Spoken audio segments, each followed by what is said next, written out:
Welcome to Geeks and Grounds, a monthly game club and bi-weekly podcast where we play games and brew thoughtful conversation together. I'm your host, Jenny Wyndham, and in case you're new or need a refresher, we focus on one game a month, really percolate over it, if you will, so we can deep dive into its themes, its mechanics, and make connections between what we're playing and our own lives. And today, I'm so excited because joining us in the cafe, we have one of the four members of Stumped, a fellow game dev, a person I go to for all things romance, all things narrative and writing, and now detective puzzle games. Yeah. We've got Aenne. Hi, Aenne. Hello. It's so nice to be here. I'm so excited to talk about everything and anything with you, Jenny. It really is. With this game in particular, I feel like anything and everything is game because this game deals with the late 90s internet, which is Yep, I'm old. I pivotal remember time. I know. I remember I had cognizant thoughts and a personality. So I remember the time- day we got internet in my house and I was like, what is this? What? Yeah. Oh my gosh. I am so excited to find like your internet origin stories and to just It's bad. I know. Oh my God. I was actually right before this, I was taking down some notes about my early internet memories. And I was like, some of these are actually really sketchy. And Yeah. I really should not have been doing any of this. Yep. So, Yep. yep. Safety is better nowadays, everybody on the internet, but it was the Wild Wild West back then. It was, yeah. So we're going to get into that. This is the first episode in our 2-episode arc of the month. So at the start of every month, we like to do something a little different. Not only do we take time to get to know the co-host for the month, which is Aenne, we also take time to highlight some really cool indie games because my foundation has always been an indie. And also, we set up the discussion for the game we're playing, which again is Roottrees Are Dead. And if you haven't started playing it, it's not too late. You can pick it up. You've got until the end of the month when we hang out together in Discord to finish it. And honestly, even beyond that, because I feel like we've got these threads for games now and everyone's in Discord still adding to them, which makes my heart just like grow 3 sizes every time I see that. So thank you to everyone who's in the Discord participating. You can find out everything you need to know at geeksandgrounds.com. So first, let's head over to the pastry case. This is where we settle in. I've got tea right here, a little bit of jasmine tea. I've got You've hot got cocoa. hot cocoa in the cutest cup ever. Oh, yeah. I love your cup for people watching the video. Oh, so good. Disgusting bean juice. Yep. Our good friend Molly, we commissioned them to make us some fun art for a new mug for Stumped. And that's very good. This is what happened, and it's adorable. I love it. It's so cute. And we're going to take this time to just settle in, relax, and meet you, Aenne. Hello. Hello again. Hello.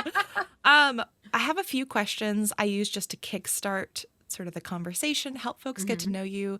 And we keep these questions pretty similar for everyone to just like, I don't know. No one else is maybe comparing and contrasting. I find it fascinating because it's like I know the same information about all the people who come through. I will never use it for evil. Don't worry. But the first thing, go for it, Jenny. You can use it for evil. I allow you. Yeah. Perfect. Thank you. I'll remember that. So, what is your go-to coffee shop or cafe order? Because that's where the grounds of Geeks and Grounds comes from. Oh yeah. Honestly, just an almond milk latte, or I've gone into more oat milk recently because it's nice and thick, like thicker than almond milk. So if I'm like, I deserve a treat, it's an almond milk latte. Other than that, it's an oat milk. Other than that, it's an almond milk latte. And if I'm having a really sad, depressing day and I just feel bad, I get a hot chocolate.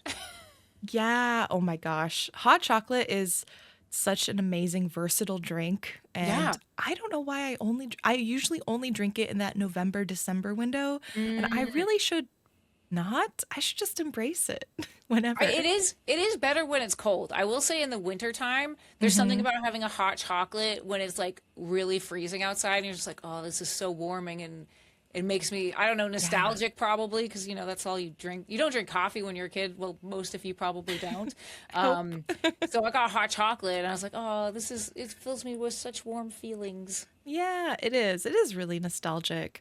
I've been leaning into, okay, so there's a cafe, sort of bodega shop near me, and they just started serving their version of essentially a Spanish latte, which is a Ooh, very sweet yes. latte, but so good. And I am not normally, I'm Americano. The sweetest I'll go is maybe like a vanilla oat milk latte, but I've been Americano pretty heavily like the last few months. All of a sudden, something in my brain is like, I just want sugar. Give me Yeah. the sweetest drink. So I've been drinking the Spanish latte there, and it's been so good. Oh my gosh, I'll have to take you. You will. I will say, I guess like no, like over Stummus, I go to a coffee shop near me, but they had a gingerbread latte, and I was like, I'm gonna treat myself, and I got the gingerbread latte, and now I was like, I got one every day for all of Stummus. So if I will probably get another one in the winter next year. But Oh my that's a gosh. super treat for me. That sounds so delicious. And that's the perfect segue because some folks who are listening may have not have heard of Stumped Miss or Stumped. And so Mm-hmm. could you introduce like what you do both with Stumped, but I think also as an individual, because you have a pretty, I think, really interesting, varied way that you're participating in the game industry. Yeah, Yeah. if it has to do with video games, I've probably done it at some point. So with Stumped is a multiplayer YouTube and Twitch channel where we play multiplayer games. They can be co-op, they can be competitive. We also do a lot of indie games because we love indie games over at Stumped. So sometimes we'll play like single player indie games where all of us will be watching one person play and we'll have a lot of commentary and make it interesting while we show off these fun indie games. When I'm not doing that and making content for that, I do have my own YouTube channel. And on my own YouTube channel, I used to focus on a variety of different games, but recently, within the past 2 years, I've transitioned my personal channel into just Pokemon content. So I've been focused on that. So that's Pokemon content. And then when I'm not making content about video games, I am also a game developer, as Jenny said. So I Yay. am a narrative designer, a writer. In indie games, you wear all sorts of hats. I'm like our PR person because as a streamer, I know many other streamers. So I'm always reaching out to people to be like, hey, do you want to play our game? Stuff like that. You may have heard of my games, maybe. I helped with Arcade Spirits and First Bite. Both of those are queer visual novels. As a queer person, I think it's very important for us to be making games about us. So, Yeah. yeah. Yeah. And then when I'm not, so I know. my I was going other to say job, you have listen, more. sit back down, everybody. I'm not done. So, and I've done like a lot of panels on just like various topics in the industry, from like making games to being a streamer. Like I feel like I've done like over 100 panels in my lifetime, which is too many panels probably. But when I'm not doing anything with video games related, I'm also a licensed veterinary nurse, and I've been doing that for 15 years, and my focus is analgesia and anesthesia. Yeah. And you're a great vet nurse because I Oh. know, because you're first, your scrambles nurse, I guess, Hmm. tech nurse, is that the, yeah, which is That's amazing We and could do a whole perfect. podcast on technician versus nurse. It's the Yeah. same thing. I'm, okay. Cause I was like, I have no idea. So I'm probably like, educate me. Okay, so for whatever reason in veterinary medicine, they call nurses veterinary technicians. So same thing. But in human medicine, they're obviously nurses. Yeah. And I think there was a distinction at some point in the history of veterinary medicine. And I've heard various things, like some people in veterinary medicine prefer technician because they're like, we're not just nurses, we do a whole bunch of other things, right? Yeah. But then a lot of us, like me, I prefer the term nurse because that's one, it's most relatable to human side, because people are Mm, like, oh yes, a nurse. Whereas like a technician, I think of like IT stuff or someone who comes out to put the right. internet in your house or fix something in your house. So to me, that gives the wrong connotation of what we do. Our first and foremost is patient care, just like everybody else in medicine, right? So Yeah. nursing to me, that's what I do. I take care of my patients, you know? So nurse means a lot to me, but I do understand that there is the other side of people in veterinary medicine that prefer technician because that's what makes them feel like they're being represented. Yeah. So, and also I've also heard that on the human side, and I don't know how true this is because I don't know a lot of human nurses, but there's also been some discourse that maybe human nurses don't like the fact that we use the title nurse because it's a human related term and not a animal or veterinary related term. And they're like, but we're the human nurses and you're not a nurse. And it's like, no, I am. I actually have to know more about different species than you. You only have to know about one species where I have to learn about all and your different species sorts. can talk to you. Yeah, exactly. So that's the short version of everything. That's But I prefer so nurse. fascinating. It's interesting because it's like I knew that there were two terms I've heard used relatively interchangeably at different places. So I assumed that they were the same, but it's interesting to hear the differentiation. And then it's also really interesting to hear the sort of, I don't want to say like drama because it's not like drama, but the like distinctions between like people who work at like human facilities versus animal facilities and Yeah. sort of where people draw different lines. So that's really cool. Yeah. Well, if you want more, we could have an entire I another know. Oh my podcast God. about just veterinary medicine. Honestly, well, and folks who have listened know that I've been spending a lot of time at the vet, and I've had a lot of stuff going on in my life related to vets, and so I feel like extra appreciative, and I also feel really knowledgeable now about how like the vet system works, just because we've had to navigate it for so many months now, and so Yeah. yeah, it's been really cool to learn and like see, especially working with like you and your team because you guys are wonderful. Oh my Oh, I gosh. love our So team so much. appreciation. Um, so in addition to, okay, one question. This is Yes. actually me indulging myself. I find it really fascinating that you have the ability to go super niche with your personal content, which is Pokemon, and then you get the opportunity to go do variety content. And I'm curious if you have like if you've noticed differences in either the types of things you create or like what you find your attention is focusing on one versus the other, like have you noticed anything or has anything cropped up as you've found yourself niching really specifically in your personal content versus going a bit more broad with Stumped? Yeah, I would say the biggest like thing that I've noticed is when I want to make content about other things as an individual, it's a little bit harder because I can't just take my VOD and put it up on my YouTube channel, right? Because the reason why I started doing the Pokemon stuff was one, I love Pokemon, and two, I wanted to have a focus on there for the algorithm because if you start putting random things, of course, the YouTube algorithm is like, I don't know what you're doing, so I'm not going to show you to anybody. So Yep. that was mostly why I transitioned to just Pokemon, and I really wanted to be like a Pokemon content creator and for my own like mental health too, to be like, I focus on one thing, so I'm not like focusing on like 50 other things and overwhelming myself any more than I already do. But Yeah. like recently I've been playing a lot of Blueprints and I wanted to put my VODs up on, somewhere to be like, check out the VOD so you can catch up and see where I'm at. Luckily at Stumped, we have 3 channels. We have like our live channel, which is where we put like all the stuff that doesn't necessarily go on the main channel. So like when we do Stumpmas, which is our 12-day long charity event that we raise money for various charities and it's super a lot of fun and sometimes Jenny gets to join us I do. Yeah.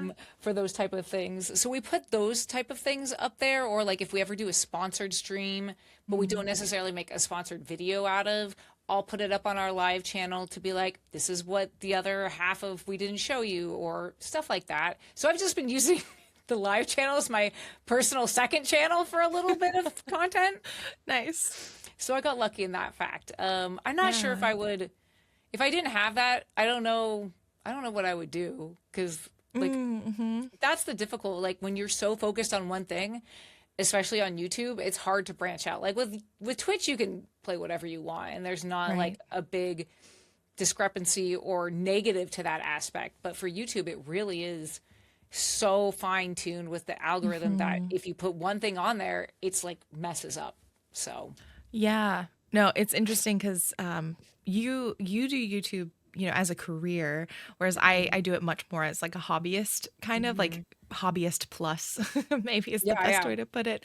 And it's interesting because, yeah, just anecdotally, I have seen it happen, and then also just knowing that I post kind of whatever I want. Mm-hmm. Um, the algorithm definitely has no idea Yeah, what I'm doing. yeah, And I'm cool with that because that's also just what I want to do. But totally. I found it really, really fascinating that you get like both perspectives. And yeah, so I just Mm-hmm. wanted to indulge myself and Yeah, ask. no And worries. we have a lot of folks who listen who I think either are interested in content creation Mm-hmm. or dabble in it. So I thought maybe it'd be fun for them to hear Yeah. too. Um, I also love to find out from everyone. And with the caveat, because I know it's so hard to pick, this can be the game for right now that Mm-hmm. you'd love to convince everyone to play at some point in their lives and why.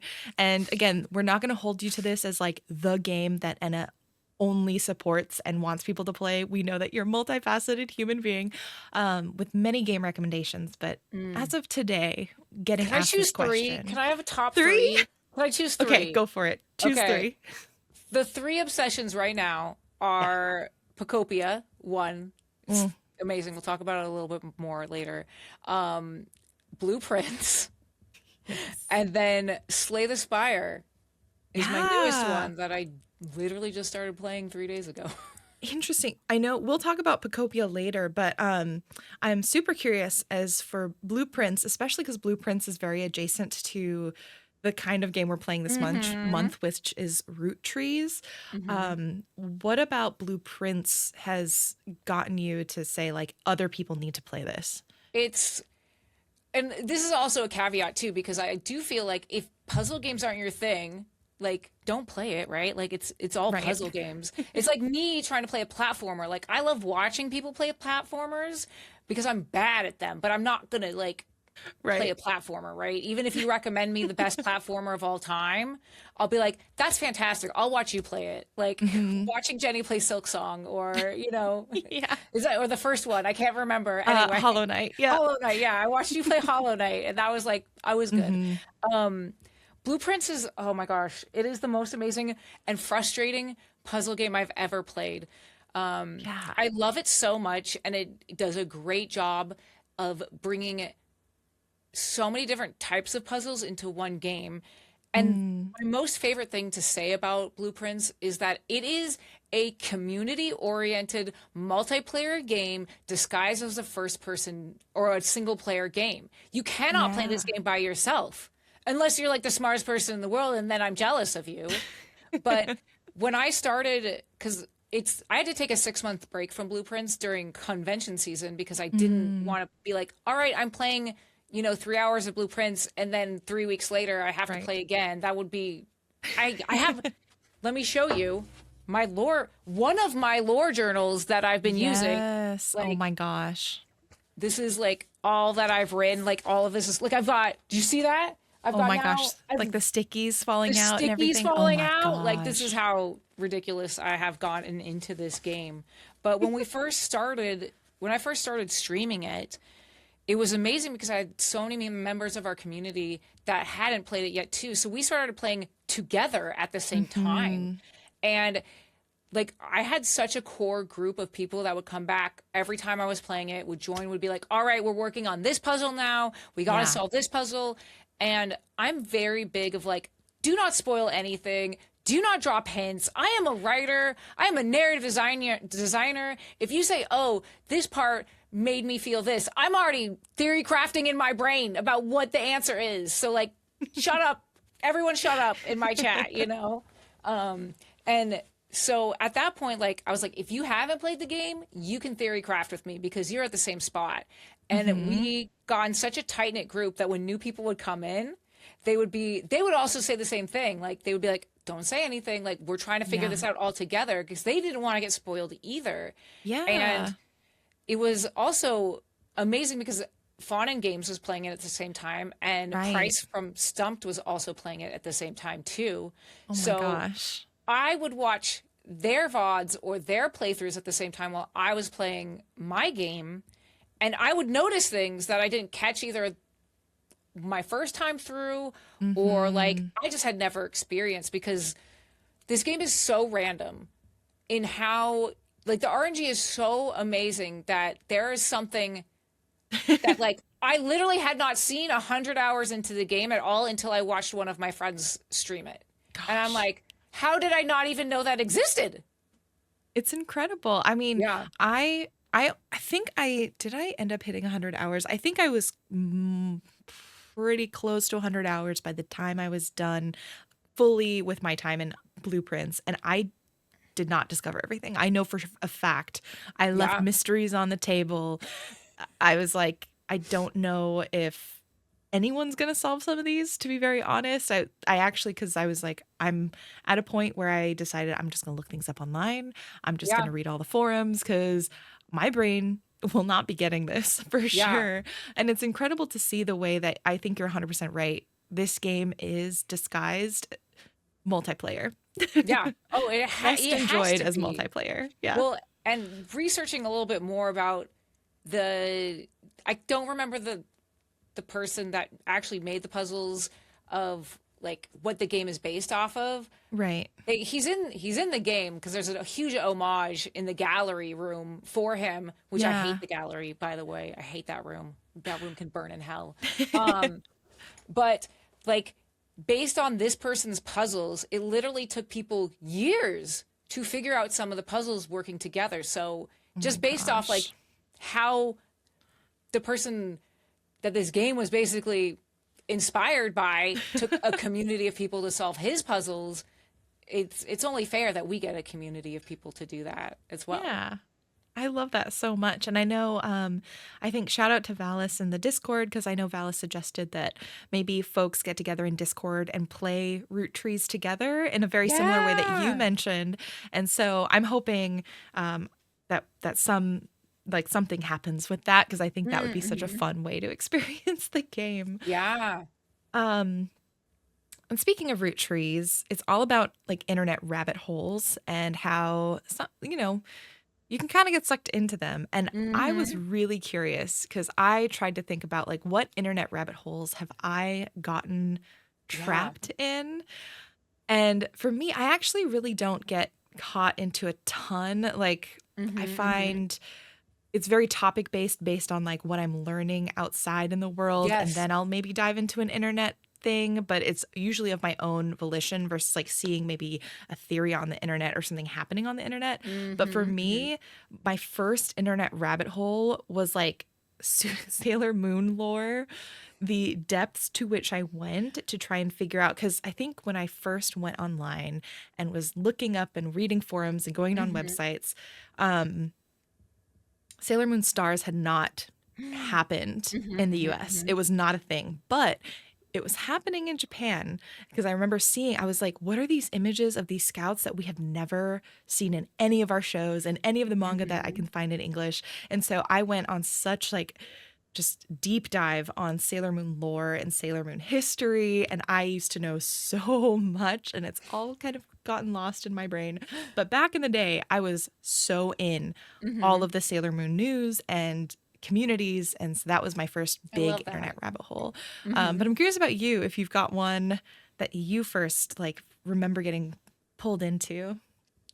I feel like I want to be broad in a sense, like the first one, like you're mentioning Sailor Moon, and once again, I'm old, so before like scanslations ever happened, before we had that, you literally had to go find a website online that had translated like box for box of manga, or like, scene by scene, and you had to like print it out, look it up, and be like, all right, scene 1, this is the sound effect, this is what they're saying, and then like have the Japanese book with you. Yes. And I remember doing that for at least 5 different series at the time. And now, of course, everything's like, oh, we just, we wrote it over it. Or the anime and manga scene is so huge now that it's already that you can just buy it, I know. gosh, it's so So easy now for kids. yeah, It's so so I feel easy. like it, in that same vein of like we just didn't have enough information about anime and manga and video games that were in Japan that we hadn't Hmm. had yet. So that's probably the first rabbit hole.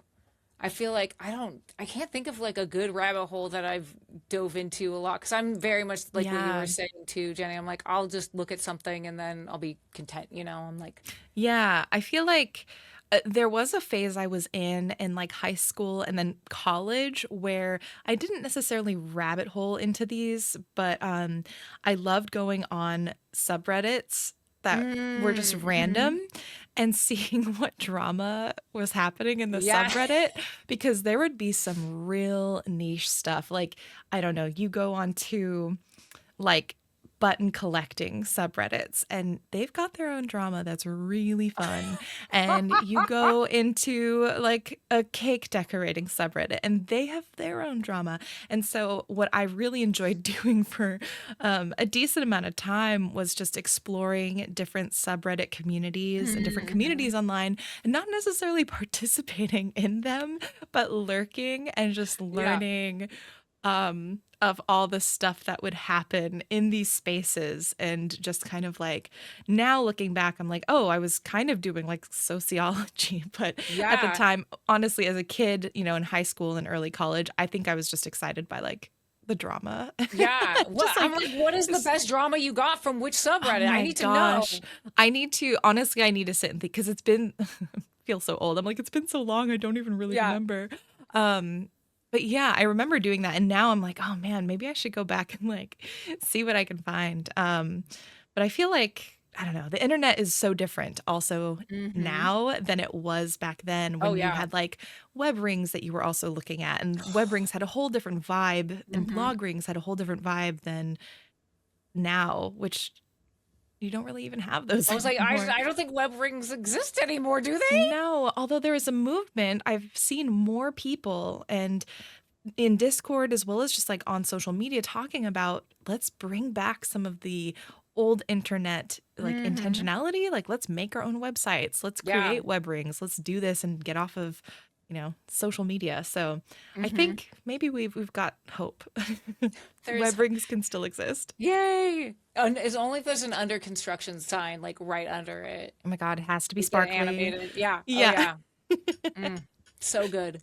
So, to close out the pastry case, I always like to highlight a few things that we're really into currently, aside from the game that we're playing together this Hmm. month. For myself, I just wanted to highlight some music that I've been really into, just been Hmm. listening on to repeat. Just Bad Bunny's new album. Honestly, the whole album has been Hmm. incredible. I shouted this out in the Hangout in Discord, but The Paradox, which is, I didn't realize, I think they're the first, and someone in Discord mentioned they're the first black punk rock band Whoa, like cool. that made, I think is specifically that made it onto like Billboard or they achieved a Hmm. certain amount of recognition. But they also came out relatively recently with a new album that's really good. James Blake, who is my sad boy, sad boy music. Um, it's true. He's just such a sad guy when he sings. I I'm sure love. he's lovely, and not as sad as his music sounds. But he has new tracks out. Death of Love is, I mean, Death of It Love. sounds Come sad. on, that sounds sad. It sounds like my kind of like something I would write, so I'm about Yeah. it. Oh my God, Yeah. it's so good. And then Marina has a track called Contissimo I that love that. has That's been amazing. fueling my workouts. Like, if you need a game, or not a game, a track to like lift weights to or go on a run with, Mm. Contissimo is like, it's Okay. got the driving beat. It's perfect. Okay. All I Yeah. do is I listen to K-pop or like a Yes. D&D podcast while I'm at the gym, so Oh my I'm gosh. curious for some new stuff. Ive is one of my current K-pop like bands. Oh, what's Mm. the dance? Oh my gosh. It's the bang, da da da bang. I've been Oh, going out with the bang. Oh, I cannot I remember don't the name of I'm the. so bad about Maybe it's like Bang Bang. it probably is, Yeah, honestly. that dance is just like living in my head rent free, and I just need to go actually learn the choreo for it because I only know like a quarter of it because I've only seen Hmm. it a few times. So that's my current K-pop track. Yes. Mine is not cute anymore is my latest obsession. Yes. I It's love so that. cute. It's so cute. It's so cute even though they're not cute anymore. Like I Hmm. have listened to that like so many times just on repeat. It's a It's good so good. song. It's so good. We both put down Pokemon Pokopia, Oh my so I God. want to get your thoughts on that first. Okay, it's so good. One. Hmm. Two, I was never expecting to play Pokopia as soon as I am now because I didn't have a Switch 2 until 2 days ago. And Oh my I, goodness! yeah, Congrats. thank you. I have a very amazing partner who gifted me a Switch 2, and I was like, yay, I can play it. Yay! Because I had come to terms. I was like, I was having such FOMO about it because everyone was like posting it, especially like being a Yeah. Pokemon content creator, like watching people get like the press Mm, boxes, which were really cute because they brought little terrariums, or like getting to play, an hour like an hour of playtime before anyone else at a special yeah. event. And I'm just like, oh, I have such FOMO. Everyone's having so much fun with it, and it looks so Yeah. cute. And Jazz was playing it, and I was just like, oh, well, I'm just gonna not get it because I'm not buying a Switch 2. I have never bought like the first Switch. I did not buy it when it first came out. I waited Yeah. until there was a Switch Lite. And then in fact, I waited till there was a pink Switch Lite before I even got it because those were my principles. I was like, I don't like the way the Switch feels, original Switch. And I was like, Yeah. it feels clunky. As someone that's played so many handhelds. Like Nintendo DS was probably my favorite. I love the Oh, Vita. yeah. Like those felt so good in my hands, whereas the Switch felt clunky and awkward the first time. And then once they Hmm. came out with the Lite, I was like, oh, this is more like my style, and it feels better in my hands. Like physically feels better because I've got, Hmm. I guess, tiny hands compared to some people, and so I just waited until the pink one came out because if I'm getting a Switch Lite, it's going to be in my favorite color. And Yeah. so fast forward, I was like, I don't need to get the Switch 2 because I'm waiting for the Switch 2 Lite to be in pink, you know? Hmm. So I was like, I'm over it. I'm not going to have FOMO anymore. I'll just watch people play and I'll enjoy it through their enjoyment. Yeah. And then while we were recording, Ryan messaged me and was like, "Hey, you have a present. I got a present for you." And immediately I was like, "Is Oh it a my gosh. Chihuahua?" Because I love Chihuahua. Yes. I was like, "I want a Chihuahua." He's like, "No, it's not as good as that." And I was like, "Is it a Pomeranian?" You're like, I like how you go from Chihuahua to Yeah, Pomeranian and then it's like switch two. Okay. yeah. But so that was very exciting, and I loaded up Pokopia, yes, like 2 days ago at night, Yeah. and then Jazz and I streamed Pokopia. I always say it wrong. I want to say Pokopia, but it's Yeah. Pokopia, and Yeah. that my brain does not like that apparently. But we streamed it for like 8 hours yesterday, Oh my so gosh. Yes. and we could have gone longer, but I was like, I should go home. We should play it together because also I haven't done Yes, any of the multiplayer stuff, but I once I have. figure it out, yeah, oh my God, you can teach me. Hmm. I have just been so impressed with it because it's like Animal Crossing walked so Yeah. Pokopia, now I'm saying it, Pokopia could run Yep. in terms of the mechanics just being so easy and you can do Hmm. so much from the jump. You don't have to wait. Like, I actually think the wait time that they have for some of those larger buildings, like you have to wait till tomorrow until this Hmm. one is ready. For me, that's totally cool. I'm fine with that. It feels like there's just enough to make you wait if you don't want to time skip, but Yeah. also it doesn't feel like it's taking forever to get anything cute, which for me was the struggle with Animal Crossing. Whereas like, oh, Yes. I appreciate the slowness because also at that time we had Yep. nothing else really to look forward to. Hmm. But we're in a different time now, and I wouldn't want that pace now. And Pokopia is like perfect. Um, And it's like I oh have to give a shout out to the Dragon Builder community because I hear this all yeah. the time. It's because the Dragon Builder devs are the ones that worked on Pokopia, Hmm. and apparently everyone's like, it's like Dragon Builders, Yep. Or and I like was like, oh my gosh. I've never played it. I only watched people play it, so I was like, someone's gonna say it, and it's a little bit like Viva Pinata as well. Yes, that's what I was so excited about, where I was like, we Hmm. haven't gotten any Viva Pinata love in so No, long. I love Viva Pinata. But this I can take and appreciate Hmm. and use that to stop my calls for a Viva Pinata remake for a little bit longer. Yeah, we still want it though.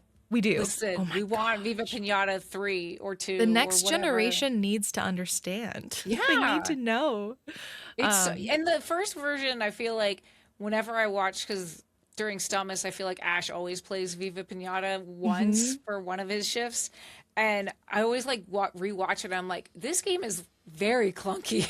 Like, you couldn't just introduce this game to anybody new right now No. because it would be like the UI is bad. It Yeah. was good for its time, but now you're like looking at it, you're like, this just feels bad. Yeah, well, it's really funny because I think about that with Harvest Moon 64 or Harvest Moon Back to Mm-hmm. Nature, where I have gone back and played it because it's available on like the Switch online catalog, and so it's like really Mm-hmm. cool. And um, or maybe I forget, maybe it was PlayStation. It was on one of those online Yeah. catalogs. But either way, I was replaying it, and I'm like, man, I have so much nostalgia for this game. But I can tell that is what's carrying my enjoyment here because it is actually really obnoxious to play and not Yeah. that fun for me right Hmm. now, knowing what we have in terms of quality of life in 2026 for farming Hmm. sims. So, Hmm. Viva Pinata, I think I agree. It's like I can coast on my nostalgia, but I would never necessarily recommend anyone play it Yeah. now Yeah. Play the unless newer they're a ones. diehard. Yeah. So it's Totally. like, yeah. But Yeah. I feel like Pocopia is like the next thing since we had the huge like mhm. Animal Crossing back in 2020, Yeah. Like you just have that sense of community that everyone's coming together for this game. And before Yeah. that, it was Pokemon Go when Pokemon Go launched in 2016. Like it feels like this is the next one of those huge, like global moments in video gaming where everyone is coming together to have joy. And it's something that we need right now with everything that's going on in the world. Like Yeah. we need this joyful thing that we can hold on to and share with everyone in the community. Yeah. It's so funny though, because, and maybe this is me looking back with more rose colored lens. And also, the Switch was older when Animal Crossing came out, but I feel Hmm. like I am seeing just as many FOMO posts about Pocopia as I am people celebrating and being excited that it's out. And so I feel so like, oh my gosh, I wish I could give everyone a Switch too. Same, I wish I had same. $1 million. Because yeah, it's like I think I don't know. It's interesting because this is so much earlier in the life cycle than Animal Crossing was for the Switch, Hmm. which is just something I was thinking about today. Um, Yeah, I yeah, agree. I feel like that I was torn about too because until 2 days ago I didn't have Switch yeah, 2, and this is such. I know I know that Nintendo and Pokemon are like this is going to be a console seller because it is, but at the same hmm, time I'm like you just need to like release it on Switch 1 so other people can play it. I A little bit know. of me before I had my Switch 2 was like, please let it not do well so that it will be on Switch 1 so I can play it earlier. But Oh my or gosh, yeah, maybe I just feel like if the price of the Switch 2 came down, listen, Nintendo, you would sell a lot more copies of your Switch 2 and Pokopia. I'm just hmm, saying because people want to play it. yeah. So I know news says we're going in the other direction Yep. probably, but fingers crossed. Yeah, we'll Maybe manifest we'll it. manifest, lower prices for everyone. Hmm. Hmm. And then just to finish up, I shouted this out last month, but I finished the book Fight Like Hell, which is a history of labor laws and activism in the US. Hmm. Um, really fast read, well cited, um, engaging read. It does not, it's Interesting. a nonfiction book, but it does not feel nonfiction because a Mm. lot of it is grounded in stories, and then contextualized with like actual policy references. And so I Mm-hmm. appreciated it as a book because we were playing Kentucky Route Zero month. So Hmm. that's why I was like, I'm going to read a book on like labor laws and stuff, which sounds really boring, but it was really informative. So I think if anyone's looking for a nonfiction book to read, Fight Like Hell is really good, really relevant to right now, Yeah. and is worth the read. So Hmm. I know I've like looked through the citations and like, highlighted a few of the books and additional resources I want to go back and like Oh, look cool. a bit more deeply. And that's always a really fun, like that's the kind of rabbit hole I really enjoy is like when you go into a Wikipedia article and look at the citations, or you go into a book and you look at the Hmm. citations and then sort of keep going from there. So Hmm. yeah, Hmm. just wanted to finish out the loop because I recommended the start of it last month and I can say finishing it, it was a solid read. Awesome. Um, yeah, what about you? What have you been getting into? Well, we already talked about Pocopia and Blueprints. I Mm-hmm. went to Pokemon Regionals a couple weeks ago, which was really, really Yeah. fun. Pokemon Regionals is like the chillest convention I ever go to because it's not really a convention per se. It's a huge tournament. So if you're unfamiliar, a Pokemon regional will happen in this one happened in Seattle last year. We Mm-hmm. had one in Portland, but it's a tournament for the video game for Pokemon Go and for the TCG where people just Oh. participate in it and hopefully they get enough points to go on to then, top eight or to go into a championship of either North America, Europe, Mm. depending on where you're from. And then maybe eventually get to participate in Pokemon Worlds, which is the world championship. But there's like other things to do there. Like they have side events that you can participate in. They've got Nice. vendors so you can buy stuff.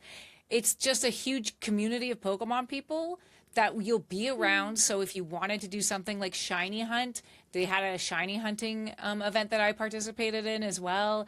And I just got to see a whole bunch of people that I haven't seen in a while. That's So, so and because nice. Seattle's like a 3 hour drive away, I was like, yeah, I'll stay the weekend up there. And Yeah. it's really chill. It's just one of those things where I don't feel pressured to make content because it's such a chill thing. Like Mm-hmm. I'll make one little post or, do something fun and that's about it. Oh, that's so nice. Oh Oh, my and it was gosh. Pokemon Day. Oh my gosh, during this regionals.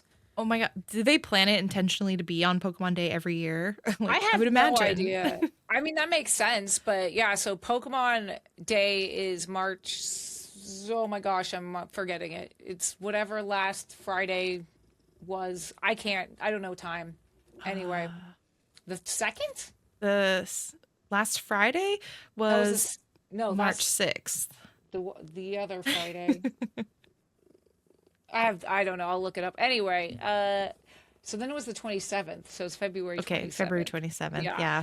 Is Pokemon Day. Don't tell Mr. Pokemon that I forgot it.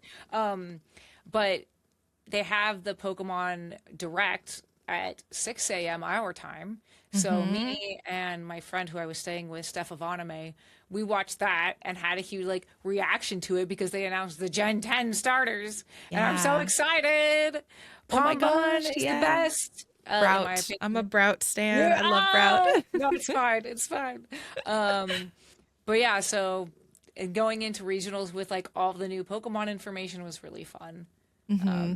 The only other thing that I've been really obsessed with is this channel called Watabi. I'm going to Japan in like 3 weeks, something like that. So I love to watch Japanese videos of like travel and stuff like that.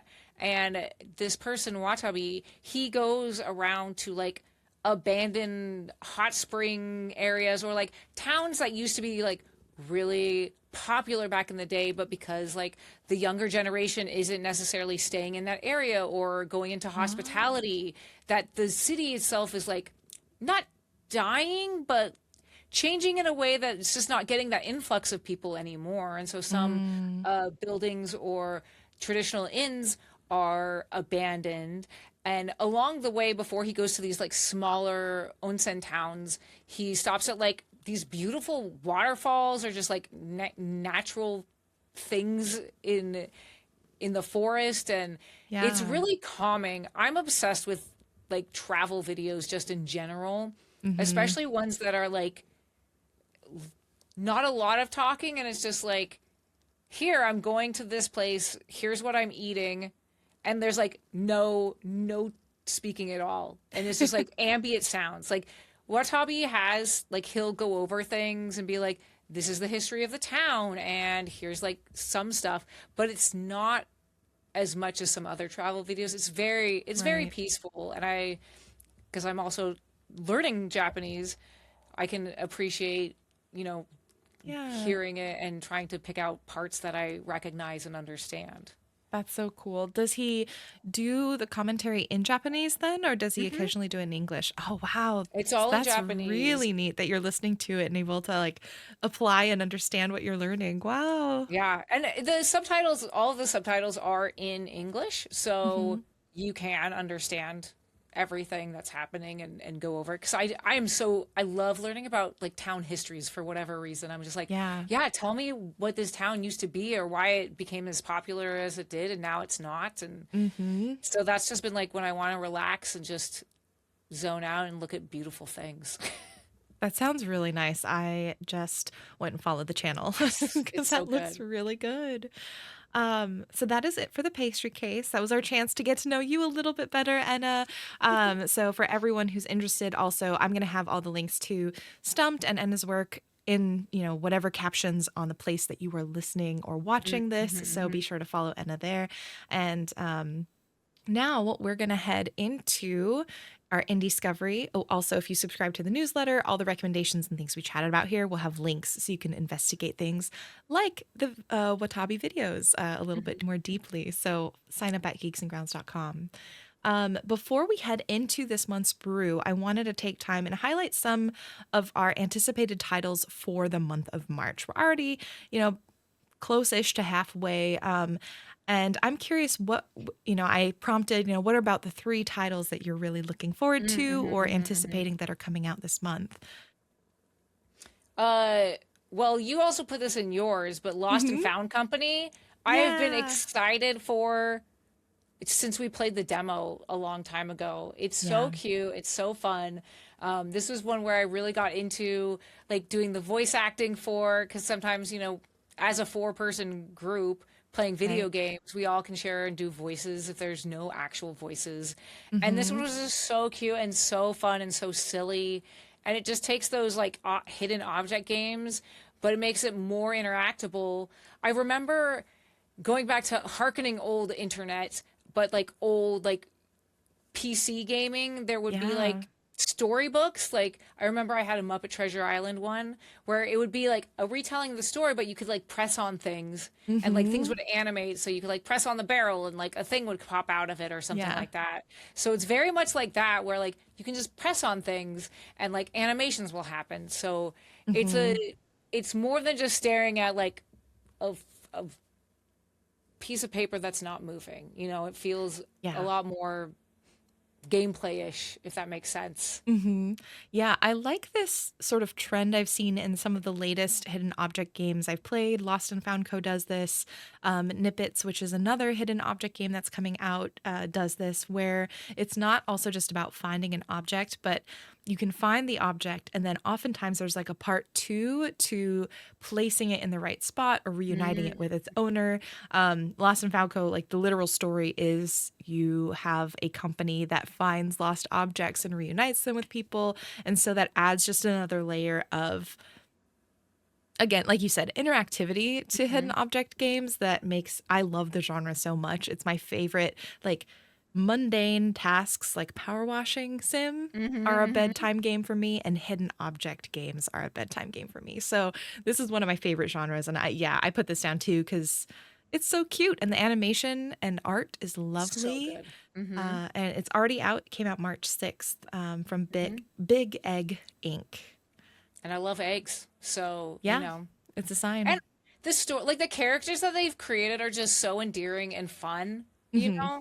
And I feel like that just adds to it. Just like, yes, I love all these characters. I want to know more about them. I want to know like the backstory, or like I want to get to the end of the story. Like hidden objects, yes, this is fun, but tell me more about the story. At least for me, like Yeah. I'm just Yeah. Well, obsessed and with it it. does a good job. Like, I think also hidden object games are not known for their story, but this one has a really compelling, cute story. I haven't finished it yet, but it seems like we might be fighting a corporation, maybe, or resisting a Mm, mm, corporation. mhm, mhm. So you gotta love a little bit of that. Um, one of the games I put was Bubblegum Galaxy, which comes out, I believe, the day after this posting on March 11th. This is by Smarto Club, and this is mechanically a tile building or world building game where, kind of like Dwarf Romantique, if you've played that before, you've got a set number of tiles you have to place onto the world, and you can only place certain tiles next to each other to gain a certain amount of points. You try to aim for the point goal to win the level. But it's set within a sort of fantasy space office where it's your first day on the job and somehow like the planets have been deleted. And so these tile worlds that you're building are because you're trying to fix this mistake that's happened and figure out what happened to cause this mistake. I don't know if it was you who did it. I don't know if it was someone else who did it, but something went very wrong. And so it blends this kind of like office, not The Office as in the show, but just office humor, like first job humor with this relaxing gameplay. And I really love that it's got sort of the low poly aesthetic, like very PS1, maybe early PS2 vibes. So if you like pastel PS vibes and aesthetic, this is probably something to check out. It's super cute. I remember now that I just pulled up the Steam page, but I was like, oh yeah, I remember like looking into this when we got our first like email about it. It looks super cute. What's your second one? My second one is Slay the Spire because I just played it. I played Slay the Spire 2 just came out, and I have never played the first one. But one of our good friends, Josh, in Telegame, has been raving about Slay the Spire for years. Like I know a lot about it in terms of like I know that it's good and that's about it, and that Josh is obsessed with it. And I was like, it's been on my list to try because it's deck building. I love deck building games. But the second one added multiplayer, which is super cool. So of course, being a multiplayer channel, we decided to check it out. And I was like, I don't know what to expect with this game. You know, I just know that a lot of people really like it. I don't know if it's for me, but we played it, and an hour into the game, I was like, had the sickest combo ever, and I had the longest turn because I just kept piling things on top of each other. And everyone was like, well, Anna loves this game now. And I was like, yes, I do. This is an obsession now. And so it's really cool to see just the multiplayer aspect of it and how it will change because it's an early access. And to see like, because right now as us playing 4-player, we've beaten every single, like we've done it every single time to get to the third boss and defeated the third boss, and playing individually is a way harder. So I'm curious how they're going to tweak that in the future. You know? And it's early access, right? So it's like they're gonna definitely be tweaking and making adjustments to that balance. Yeah, and one of my favorite things that they do is not all the artwork is in it yet, but they have little placeholder art that says placeholder, but everything looks like it was drawn in MS Paint. And I'm like, don't take that away. It's adorable. I love this art. It's so cute. It's perfect. Yeah. Oh my gosh. Well, and it's so cool. It's like the industry is so small, but it's like Marlo is on the Slay the Spire team, so it's like so neat because I'm like looking at it and playing it. I'm like, oh, I know people who worked on this now. Like first Slay the Spire, I didn't, and so it's just neat. It's one of those neat moments where I've had where I'm like, oh, I actually know people in this game now. Yeah. There's some monsters that we encountered where we're like, this one is a Marlowe one. We're like, this is very Marlowe coded. Yeah, I feel like you can tell. Yeah. It's funny because I got a key, and I am enjoying it. I will say, I think it's still a little bit further on the deck builder side of things than I really enjoy going. I'm like, I can appreciate from a programming, development, mechanics perspective, I appreciate this game. I also know, kind of like with you in platformers, I'm like, I don't know if I'm the person for this game. Right. No, that's totally fair. Yeah. And I love deck building stuff. So for me, I was just like, and I think I also like before we started like recording the episode, I was getting it confused with Risk of Rain because they're very like they are so similar in my brain. Words like so I was thinking Risk of Rain too, and I was like, oh, this is gonna be a game I don't like. And so when we booted it up, I was like, oh no, this is the different game. This is the other game. That's so funny. Yeah, it is funny because I also constantly will like see one but be thinking the other just because Mm-hmm. they also came out in really similar time Mm-hmm. frames, I feel like. So yeah, I think my brain just has a hard time differentiating them, even though they're very different games. Mm-hmm. Um, for me, the last game that I picked for this month, it comes out at the end of the month on March 31st, and that's Racoin. Yes. This is this is my like Balatro-esque game Mm-hmm. of one more round. It's Balatro-esque in that you get sort of builds that you create with the type of coins that you're able to put out, and your number go up is really the only goal that I can ascertain. I don't think it has a story. It's just get big number, get longer runs, and see how wild you can make things sort of explode and go Which is great. chaotic. And it's the coin pusher machine. I don't even Yep. know if it has a name other They're than just called coin coin pusher. pushers. Yeah. Okay, where it's like you drop a coin down and you have the slidey thing that moves forward and Mm-hmm. pushes a few coins off the edge. I really hate those things in real life. But in virtual form where I'm not spending any money, Mm-hmm. I'm all for it. Yeah. Do I still struggle a little bit with the advent of a lot of these games that mimic and teach maybe glamorizing the use of some of these things? I have complicated feelings, but do I think that this is an incredible game and will I be playing the heck out of it when it releases? Absolutely, I Mm-hmm. will. Mm-hmm. It's so much fun. I feel like this game we also played, but Stump played this while I was at Pokemon Regionals. So I'm Yeah. very upset because I was looking forward to this game as someone that spent a lot of time in arcades, like growing up in arcades. There's always the coin pusher game, and it's always Hmm. hard and ridiculous. And yeah, so I was really looking forward to this, and I didn't get to play it. So I'm looking forward to actually getting to play it by myself. Hmm.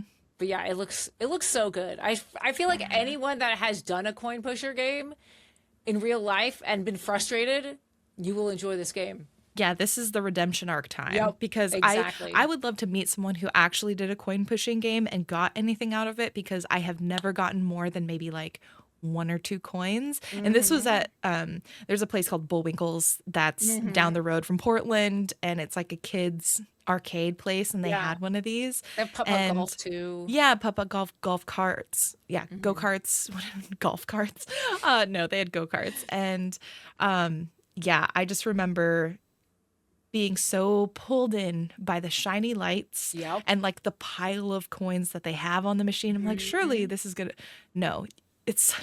I was so mad as a child. So this was for me. Yeah, definite redemption moment. This is for young Finally. Jenny. Yeah, exactly. And what was the last game that you put for your Indiescovery this month? Well, I misread the description. I got really excited about this game, but it's not actually coming out this month, so I That's don't know if okay. we can count it. Still go for it. It's called Deep Dish Dungeon. Hmm. Raw Fury is publishing it, but Yeah. essentially it's a three-player game. So once again, multiplayer. But three of you start in this dungeon, and you have to sort of figure out the secrets. And there's like cooking is a great mechanic of it, but you can like find items, and then you can make other items, and you have your little campsite that you can like decorate or move to a Yeah. different location. So you're just trying to figure out, I think, how to get out of the dungeon, but also trying to survive in a very in a way that takes the co-op and almost like dungeon grinding aspect, but it makes it fun and like Yeah. really intriguing. So This looks it's great. This looks it's really cool. yeah, it's gonna be a good one, and I've been waiting to play it for a very long time. And I think I can't remember if they had the demo for the next fest. I think maybe they had a short demo out for the next fest. I'm not 100% sure though. I can't remember. But the Looking art at the style Steam is very page, good. the demo, there is a demo out, so Okay, it might good. might Okay. still be from leftover from Right. Next Fest. Yeah, it's probably still leftover from Next Fest, but it's quite a trip, and it's very exciting because you have to bring food with you to survive because you'll get hungry. So it's a hunger mechanic, but I'm excited to see more of this game as Hmm. a co-op dungeon crawly. It just looks super fun, and the food looks good. Yeah, this is very, very cool. And it's neat because I recognized the studio name and I realized I've played a couple other of their titles. And Mm. it's really neat because this is the first person game that they've made. They've done Hmm. previously more excuse me, like tactical or D&D kind of like style game. So it's neat to see that they're still together making games. I always love seeing that nowadays Yep. because you never know in the indie industry. But also that they're really changing it up. I think that's always exciting to see for a studio. So yay, Behold Yep. Studios, good job. So again, like all of our pastry case recommendations, all the games we've chatted about will be linked in the newsletter that I send out along with the podcast released. So if you haven't signed up for it yet, you can check out geeksandgrounds.com, sign up for it. You can get all the links so that you don't have to search online or scrub through the podcast episode to figure out what game we were talking about. So that brings us to this month's brew. The Roottrees are dead. Oh, I'm so excited. What we're going to be doing is this is a non-spoiler side of the conversation. This is us helping prep you by modeling some of the stuff that we are thinking about to prime ourselves for the game. And I would encourage you to think about some of these answers to these questions for yourself as well, because usually, from my teaching perspective, if you reflect on some of the themes or the time period or the elements of any media that you're engaging with prior to engaging with it, you're more primed to pick up different details. You're more primed to make different connections or memories as you play. And I think this is a really interesting one because this game takes place in 1998, which is a time I think most people in the community will remember to some degree. We may have some folks who are younger, in which case maybe think about the romanticization of the 90s at this point. But before we begin and get into our like history and personal history with this game, Anna, could you just go by the numbers? Like, what is Roottrees Are Dead? Yes, so the Roottrees Are Dead came out on Steam on January 15th, 2025 by Evil Trout Incorporated. And the Steam description says a genealogical, is that how you say that? I've never tried to say that. Genealogical, I think? Genealogical? I've never tried to say that word out loud. Mystery straight out of 1998. Scour the early internet for clues, uncover hidden connections, and piece together the family tree behind the secretive Roottree Corporation. Yeah. So I'm curious because we are also coming at it from very different ends of like the play experience. I have not played this game yet, or I've started it but not finished it. Played only about an hour. Anna, you have finished this game, but it has been a minute.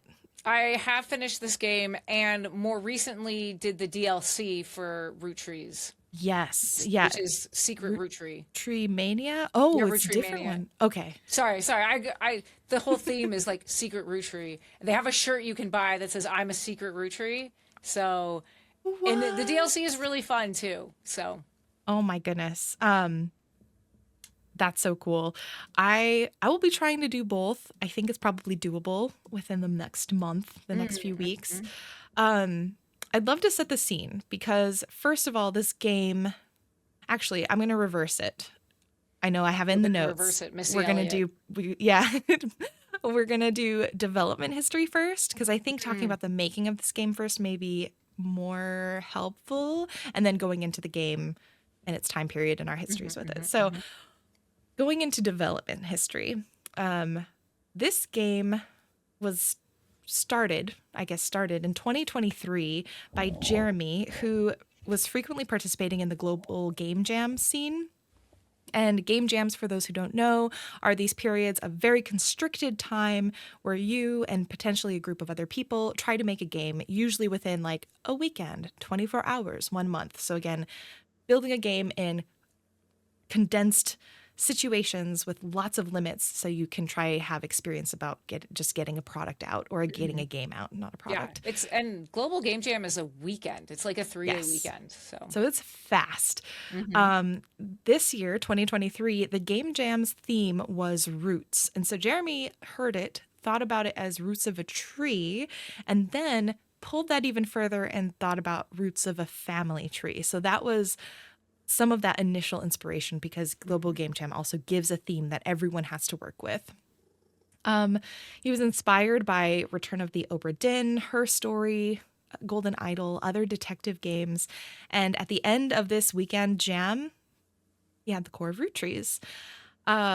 one thing that I found was really interesting, and I linked an article, and I'll link it in the newsletter as well, is in The Verge, they report how the original iteration, this Game Jam iteration, used AI generated art, which I did not know until I started playing this game and sort of researching it for for Geeks and Grounds. What I thought was really fascinating is that, and to be frank, when I heard that, my gut reaction was like, oh no, I'm going to have to find a different game because we don't do generative AI here because it sucks. Yeah.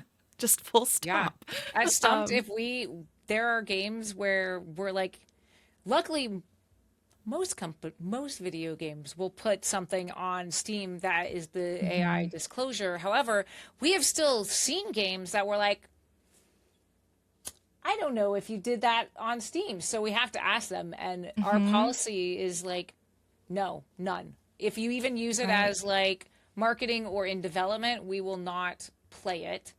And granted, I will say, and this harkens back to the Game Jam was in 2023, which was 3 years ago now. And I think at that time, like AI was still like not great, but we aren't where we are now of like what it is actually being used for. It's still pretty new at the time of like what people are using it for. Not saying is this is an excuse, right? Right. Well, and I think it's one of those things that I also try to think about a lot, where it's like, if you are not in specific places where people are telling you this information about what AI is, how it works, what it does, how it's being used, like you genuinely might not know. And I think it's really important to understand, like, for me, it's about, okay, what do you do when you have this information and when you've been provided this information?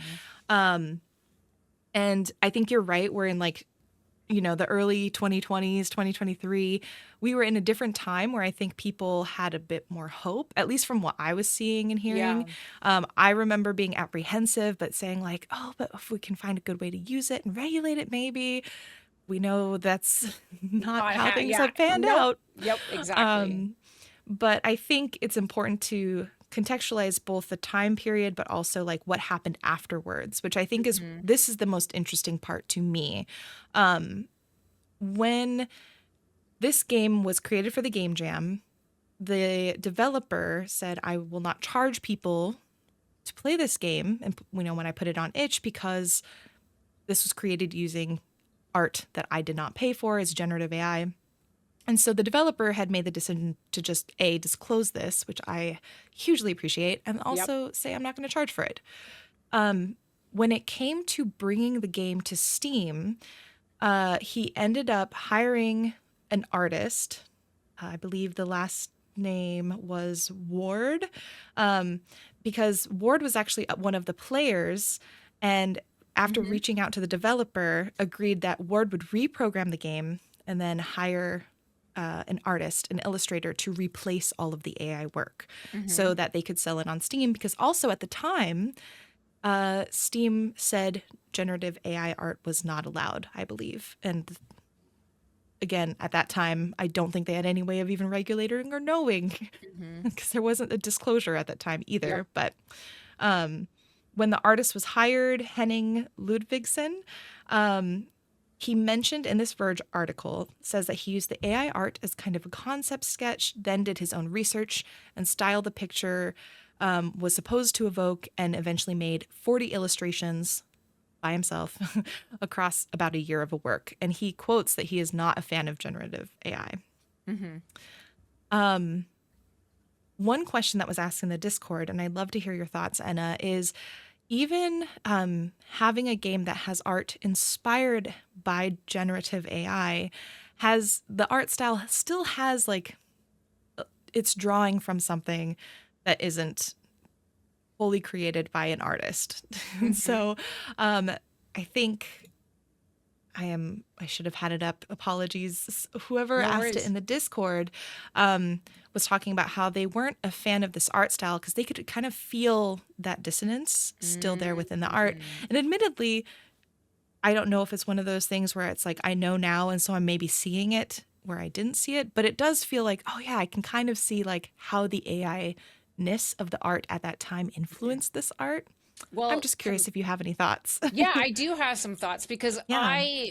one of my good friends who I mentioned before, Fawn and Games, Yes. they actually are friends with someone on the development team. So I knew about this, that Mm-hmm. the original version had AI art, but there was Yeah. pushback from the community and that people really enjoyed the gameplay aspect of it, but Yeah. were upset by the AI art, which granted fair, right? Yep. And so because of that pushback and because you know, that was something that they didn't have access to, they didn't have money to pay, someone to do the art, that they went back and changed all of it, which I'm like, that's great. I love that. But I didn't know that the artist still based it off the AI art. So I didn't realize that. So from that angle, to me, but I'm not an artist, so I feel like also my eye is not attuned to AI art. Like now we Right. have a very, like if there's too much brightness and not enough shadowing, we're sort of like, now we're trained to be like, is this AI art? But when I was playing the game, I wasn't thinking Mm-hmm. about that. So to my untrained artist eye, it just reminded me of like the Boxcar Children or like old books from Mm. like the 90s, like not quite Nancy Drew level, but it felt very Yeah. like Animorphs, like 90s art, like book art. That's what it felt to me. Yeah. Um, so yeah, I don't think that, because I didn't know, it didn't change my mind of how I perceived these drawings, right? It just felt Yeah. very like in the style of 90s to me. Yeah. I think also, again, it's what's nice about The Verge is they do have an example of like you can like slider and Mm, see like the original AI generated art versus the illustration. And I admit I can like I think I lean towards more of that like the Boxcar Children Nancy Drew inspired feel more than anything. But it really it I was fascinated by how it really brought me this moment of like, oh man, like we really can't we get away from it. mhm. Like this AI generative AI has like sort of weaved itself in so much that constantly having to sort of either reflect or check or decide like where your boundaries are is Yep. just something I've been thinking about a lot, and admittedly it's gotten me a bit tired.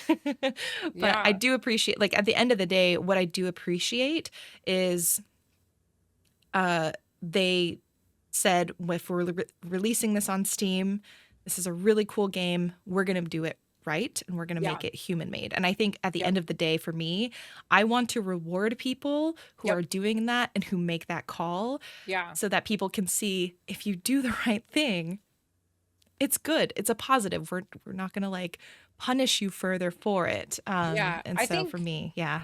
I think you touched on this too, Jenny, of like, and this is like sometimes I struggle with this just personally in my life, is bringing it all the way to back to veterinary medicine. Like I am so Mm, chronically online because I stream video games, I'm in the industry, all of the stuff and interactions we do a lot of the times in video games is on the internet, right? So right. I feel like being in the game development world, you're in the thick of it. You know everything that's happening.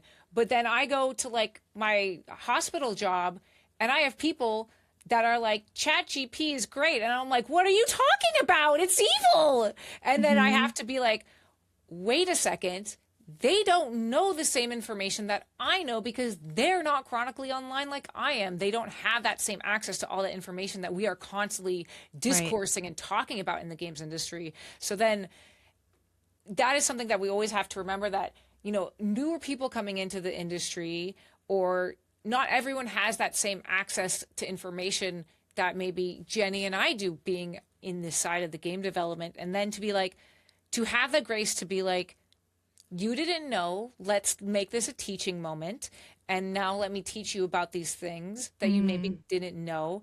And the fact that this developer was like, I want to do things the right way. I want to take this mistake that I did, or take what I did and actually make it better and follow the same rules that morally that I want to.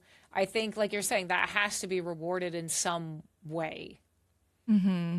I agree. I think a lot about like my mom, for example. Like my mom bless her, can like send text messages and like Mm-hmm. search for videos on YouTube and, like has the most basic understanding of just how to navigate like online stuff. And she has no idea, like, she's no idea what ChatGPT is. And so all Right. she knows is she just hears people talking about it. And Mm-hmm. so it's just, and the talking about it like not online at work, like you were talking about. Mm-hmm. So I think a lot about like, okay, developer, of making a game, a little bit different, but at the same time, we don't know how much online time this Right. developer has or Yeah. who he talks to. And so yeah, I think for me, when I see this story, it makes me happy because it shows this game has found success. It has found an audience. A large part of that is because of the decision they made to not use AI when putting this on Steam. Mm-hmm. And I wish more devs could see this, and I wish more publishers could see this and Right. like absorb that knowledge and Mm-hmm. understand like players as a whole don't really want this. Yeah. Like Yeah. generative AI is not something we want. So, which is sort of a separate issue of the root trees, but it was such an interesting learning point for me going into Mm-hmm. this game, and a moment I really wanted to like spend the time that at least give it the grace that I spent time on because I spend a lot of time thinking about it moving Yeah. into this game. Well, and Um, even what we were talking about at the beginning too, of like I said, like at Stumped, we don't play games that use AI or use AI to develop. And that has, like, admittedly, back in 2023, there were a couple of games where it was still new and it was a lot of like text to speech things that made things funny. So we tried it out because we weren't sure of what was happening in that mhm, time, just like we were saying. But now, as it's progressed and as we've learned more about generative AI and how bad it is, that's sort of our firm stance. And I feel like there is still some grace, even though it's only been 3 years, like there's still some grace for like learning and trying out new technology because I feel like mhm, as an older millennial, a lot of us have this like feeling of like, am I being that the older generation of not embracing the newer technology, right? And mhm, being like mhm. what I don't want to be versus no, this is really actually bad and it's okay to not be embracing it, you know? Yeah, it's so funny you mentioned that because in last month's intro episode for Kentucky Route Zero, um, Katie of Katie and Catburger and I talked about this a little bit, where it's like you don't want to be called a Luddite because that's sort of the Mm, thing, It's like people are like, "Oh, you're just so old fashioned. You're a Luddite. You don't embrace technology," and it's like, but actually, like. You are like the Amish, people call you the Amish, you just mhm. want to just get rid of technology. A lot of the pushback that they had on a lot of the technology that was coming into the workforce was not because of its ability to do a good job, but about the detriment it had to the people in the workforce. And so I'm like, I am not mad about new technology. I'm Yep. mad about the detriment to the human beings and to the Yeah. earth. Like, I'm all for new technology. Like, I got to switch too, Like, come on. You're like, look at my Switch 2. I love Exactly. technology. Yeah. So, yeah, it was interesting to see this game, especially in light of me, especially being someone who curates events as well, Mhm. and having to navigate, like, okay, we're going to get a lot more games submitting that are stating different degrees of usage Yep. of AI even, and it's like, what are we going to do with that? And so it's been on my mind, and I wanted to spend a little time on it Yeah. because it was part of the development of this game. Yep. And the And again, development helps like the rest of the game and what it becomes too. So right. it's important. Yeah. So again, for anyone wanting to read the article from The Verge that we were citing, I'll link that in the newsletter. But to continue forward, after sort of 3 additional months of development from that game jam build, Jeremy, the developer, participated in day nine's 30-day game challenge. Mm. Day nine also was like, this game has the magic.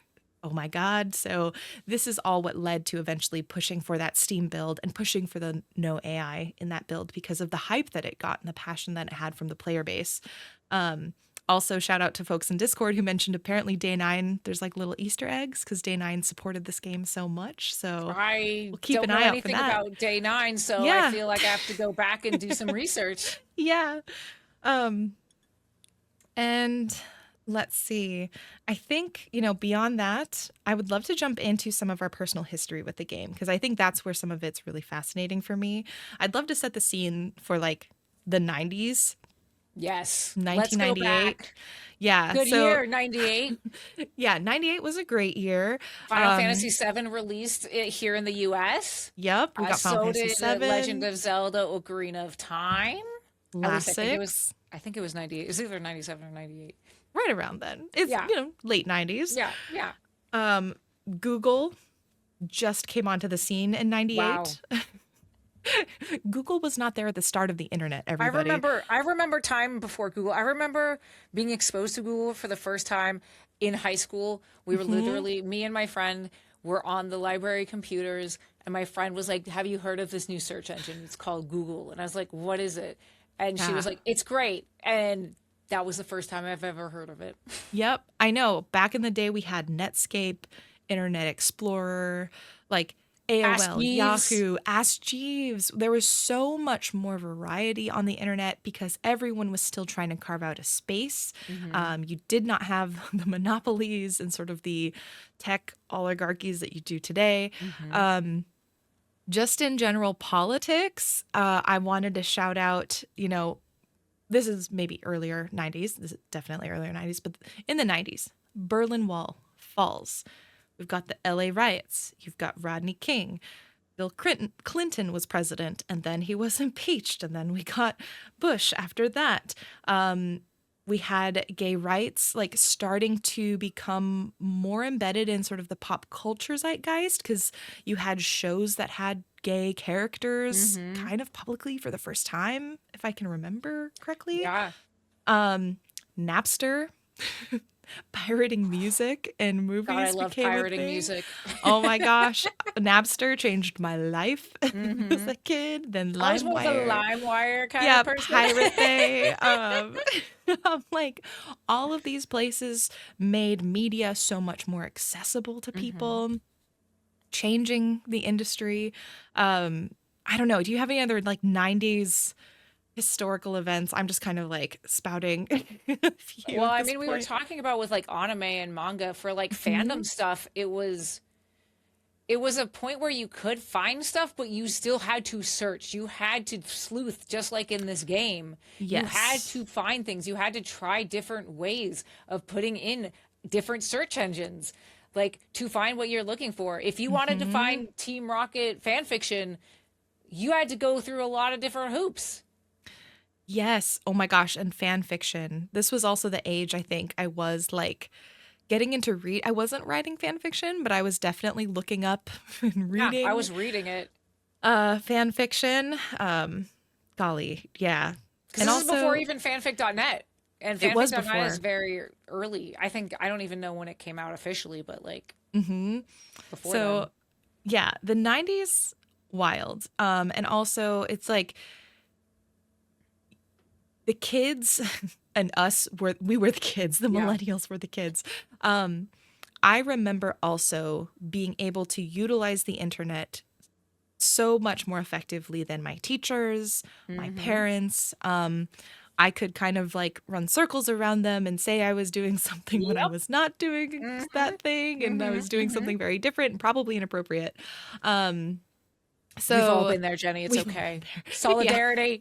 So I think what's really interesting is going back to a game like the Roottrees are dead and being in a space where like it's mimicking this early internet and we're going Mm-hmm. back to these old days of handmade websites, Mm-hmm. blog rings, search engines that are not Google. Yep. Yeah, I don't know. Do you have any thoughts on like root trees and how they create the early internet and how it feels to like click around in it? It feels just as frustrating as it was back in the day, which is that sounds bad, but it's not. No, that is like an homage that I love because Yeah. it puts that challenge in there, especially during a puzzle game.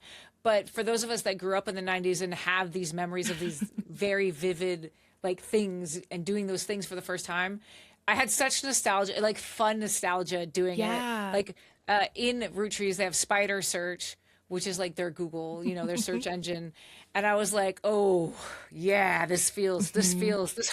this got me right here in the heart. Gosh, why'd you do this to me, game? Right. Do you have any tips for folks as they're searching? Like, just Take tips? notes. Yeah.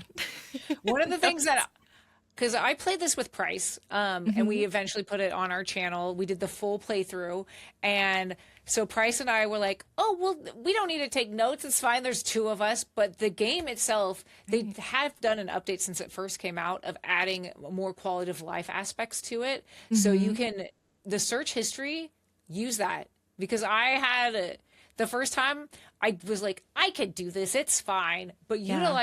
utilize the note taking device that it has in the game. Or if you're like me and you're like blueprints and you need to have a physical journal, like keep a physical journal. I think there's Hmm. too much text to keep a physical journal, in my opinion, because you're looking at articles and you're looking at a lot of blog entries. So there's a lot Yeah. more information that's being thrown at you constantly. Mm. It feels like the SATs where it's like you have like reading comprehension, where you like have to read like four paragraphs and then answer Yeah. questions about it. It's very much like pay attention to those things, pay attention to dates, pay attention to names, pay attention to places. A Mm-hmm. lot of it feels like fun searching, but there are some points where like any puzzle game, you'll get stuck and be like, I don't know what to do now. So Yeah. Any tips on like when you get stuck? What are some of the things that got you out of those points? Um, here's the thing too. I am too old to be like, I'm going to spend 100 hours on this game, like going over it. Give it a good shot. Like, go back, look at your documents, look at what you have written down. Hmm. Um, but once you get to that point of like, either I'm so frustrated, I'm going to stop playing, there is a hint system that you can take advantage of. So definitely use it if you're feeling Yeah. frustrated. There is no shame in using a hint system. Absolutely. Like I mean, if you're the person that's like, I refuse to do that and that's fine and you're still having fun, go for it. But I'm always like, if I'm at the point where I'm so frustrated and I'm going to quit the game, I'd rather use the hint and finish the game, you know, Yeah. than be frustrated and never finish it. Yep. So don't be afraid to use the hint system and don't be afraid to go back and look at things that you haven't looked at in a while, which is a good reminder for any puzzle game. If you haven't been in this particular area of what you're searching Hmm. for, like I looked at this family member and there were a whole bunch of leads or like other names associated with this family member.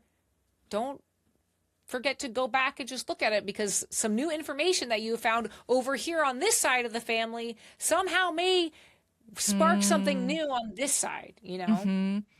Yeah, I feel like in a lot of puzzle games, my struggle is I will get into that tunnel vision Hmm. and forget that there is usually, especially in these kind of deductive games, if you feel like you're getting stuck, if you step away and like, yeah, get that wider view, whether it's the family tree or you just Hmm. do like, I don't know, in Outer Wilds, it's like do a jaunt to a different planet, or Yeah. in Blueprints, do another run and pick different colors of rooms to put Yep. in, just to do something different. That can be one of the best ways to get out of sticking points in these kind of Hmm. deductive games. For Um, sure. what how did you find out about this game? Was it through Fawn or did you just see like a trailer for it? Like what got you and Price playing this? It was through Fawn because I had watched Fawn play it before, and I was Hmm. like, "Oh, puzzle game! I love puzzle games." So I watched like a little bit of it, but not enough to Hmm. like. I had like there's a show that sometimes you put on the background while you're doing other things. That's just like Yeah. noise. That was what that was because I was like, I don't want to be spoiled because I love detective games and I Yeah. love just like puzzly games where you can just find out about just I don't know. It tickles my brain in the correct way. Yeah. So, and I think it is also the ADHD. Price also has ADHD, and there was one weekend. Well, actually, this is when Jazz and Ash went to Japan for the first time. So Price and I were both covering, and we had a stream. And I was like, "What do Price and I both like? Well, we played a lot of Blueprints. Maybe Hmm. we should play a puzzle game together because we like talking through those things and deducing those Yeah. things." So we tried it out because it had been on my list for a while, and I wanted a game that was bite-sized enough that we could beat it in 2 days. Yeah. And we were able to do that. So it's a smaller game that feels accessible in that sense of like, I don't need to spend 30 hours on this game to solve it. Like we can do it in Yes. maybe not an afternoon, but maybe a few afternoons. Yeah, well, and that's what I love about this game too. Again, looking at the how long to beat, it said like 7 to 10 hours, kind of Hmm. depending on how quickly you put things together. And that's always really nice with a puzzle game because I look at something like Blueprints or even Obra Dinn or Outer Wilds, and a lot of those have such a high sort of barrier to entry, whether it's the time or sort of the skills needed Yeah. to invest in. And so this one felt really good because I'm like, okay, from an accessibility standpoint, everyone pretty much knows how to use a search engine. Hmm. Most people, like you're able to hop in, finish this like in a couple of hefty sessions. It's not going to take you 100+ hours to get through. So it felt like a game that could maybe ease people in and be a gateway into these kind of puzzle games if Mm-hmm. folks also haven't played it before.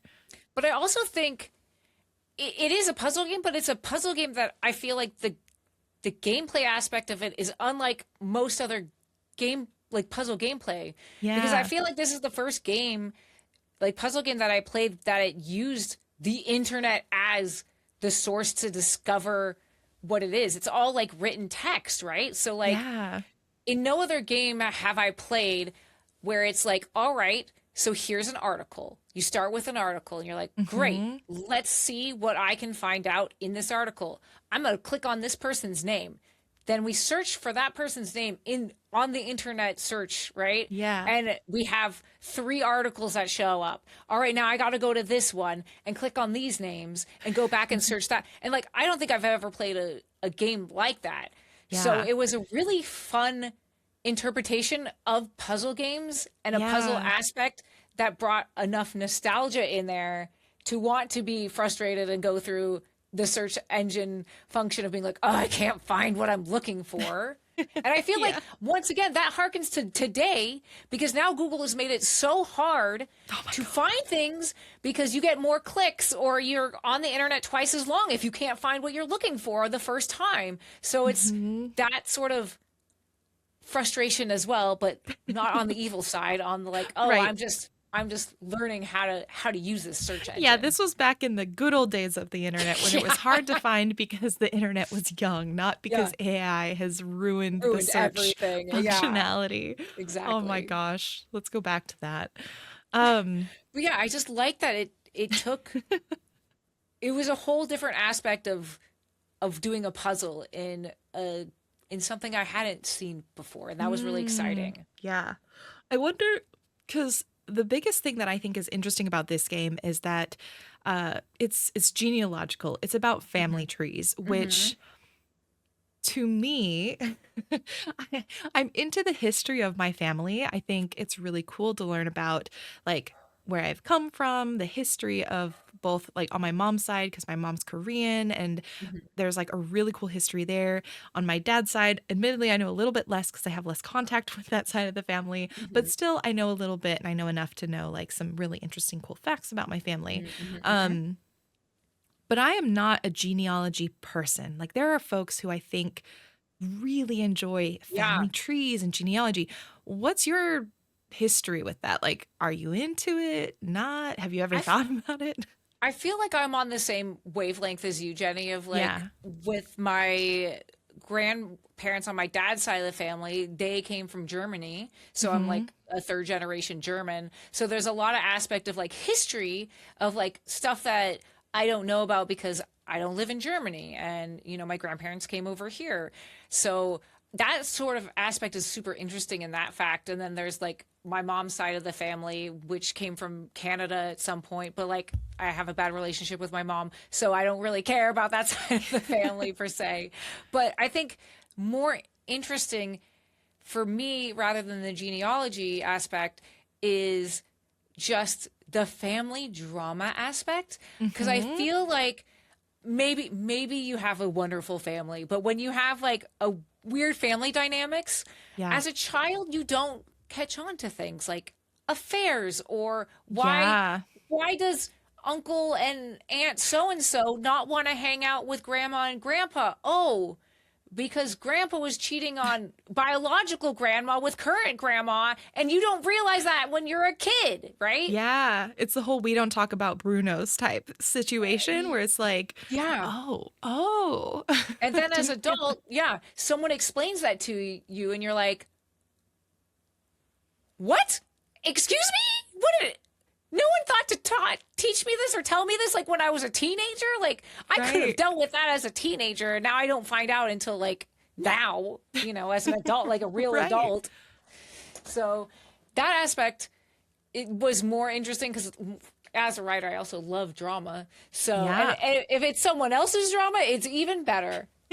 Exactly.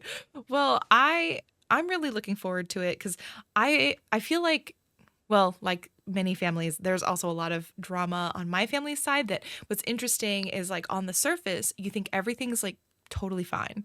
Think Hmm. for at least I know more about the Korean side of my family. It's like you think everything's fine, you think everyone gets along, and then yeah, there's the subtle like, oh, we actually don't have these two people in the same room ever, or like these two people in the same room because those they had beef like 20 years ago that they still haven't really hashed out. This part of the family doesn't talk to that part of the family because of like the sale of a house. Like this is for real family Yeah. drama, Oh, like the yeah. sale of a Mine. house that happened that they didn't want to have sold that Hmm. ended up going through, like big stuff. And yeah, I also did not learn most of this until college and later. Yep. And It's so always later. It's late. I'm like, I'm 30. Why didn't someone tell me this? Yeah. The and so grandpa stuff was about my grandpa. So, Right. And so I think what's really cool, to your point, is that this is a genealogy game, but at its core, it is about the scandals within a family tree. It's hmm, about the drama.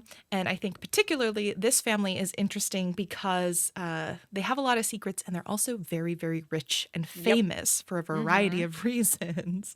And we have I think more power dynamics at play than maybe in the average family Yeah. in terms of like the motivations behind a lot of these scandals. Hmm. Hmm. I think I agree. also uh, what's going to be really interesting is figuring out why we're doing this. The game starts very early on. You're just kind of approached by a mysterious stranger, and they're asking you to figure out this family tree. And that's really all you get at the start. Hmm. It's just Hmm. like this event has happened. You're asked to figure out the family tree. Why? And that's going to be the big question that as you play, and folks listening, as you play, you're going to be figuring out what's going on and like what is motivating this family tree to be generated. Why would someone want to investigate the secrets of a family? Um, and so definitely keep in your mind, like, sort of why would someone be interested in this? Why would someone encourage this internet sleuthing of a family? And how would they benefit from it? Because I think that's my prediction is they have to have benefit from it somehow. Also, Hmm. I'll say more about my theories later when we do our deep dive episode, and we'll see if it's confirmed. But That's one of the fun things too, yeah, like playing it with somebody where like when a Price and I were playing it, like we'd have all yeah, these theories and then at the end you're like, was I correct? Did I get it right? Or was it something else entirely that I got just so mhm, stuck on one little aspect of it that it right. took the whole search in a different direction that didn't even matter because I was looking way too deep into something that wasn't even a part of it. Yeah. Yeah, I'm really looking forward to it. And I think especially after playing Kentucky Route Zero, Hmm. where Hmm.